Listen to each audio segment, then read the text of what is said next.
Great interview with Larry, made lots of headlines, and clearly not optimistic there about what China and the US can come to terms with, but pretty optimistic in terms of what the EU might be thinking about when it comes to trade. This was an extraordinary just skein of thought that Larry gave us, which is that President Xi, I mean, I've never heard this before. He basically just said, he used the term, notice he used the term so-called talks, as if it's just a charade out there.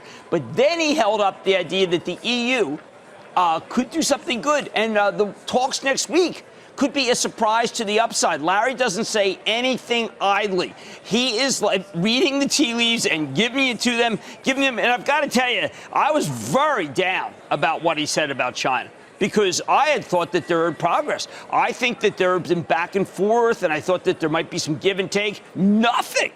I mean, nothing. I thought all the Chinese stocks might be down today. You know what kind of stocks? I'm talking about like a FedEx, Boeing, Caterpillar. But there's a lot of other good stuff about the economy that was, I think, buoyed those stocks. But, wow, I love talking to Larry. I just loved it. It was just a lot of fun to hear a very straight story from a humble American who is proud to work for this country. I wish we had more people who talked like that.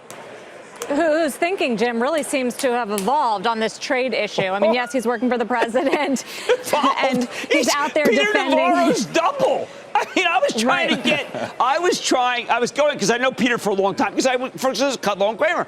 I wanted to get the loggerheads. I really wanted to hear, you know what, I argued, and Peter argues, the president said, no, none of that.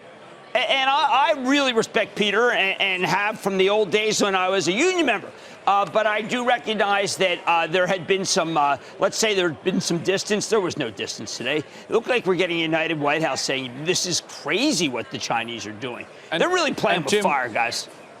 Jim, tax cut, not just 2.0, but 3 and 4 as well. Larry loves a good tax cut. Don't we have to have some taxes? I mean, is death and no taxes? We'd have to break the the certainty of death and no taxes. Larry loves to cut them. He was saying, I thought it was interesting, he was saying that some members of Congress want individual cuts to be permanent. Right. I just wonder what kind of uphill battle they're going to face on that front, with the deficit, which you mentioned, Jim, and he sort of brushed off. Well, because he said 4 to 5% of GDP is okay. Now, there is no one. Let me just give you Larry's bona fides. I learned from Larry so much.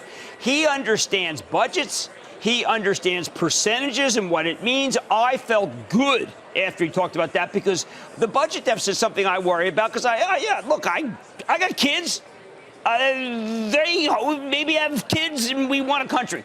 And you can't have a country if you owe more than you should, as we know from Latin America. So I felt good about what Larry said about the budget deficit.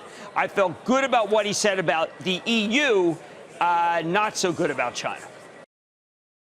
Hey there, thanks for checking out CNBC on YouTube. Be sure to subscribe to stay up to date on all of the day's biggest stories. You can also click on any of the videos around me to watch the latest from CNBC.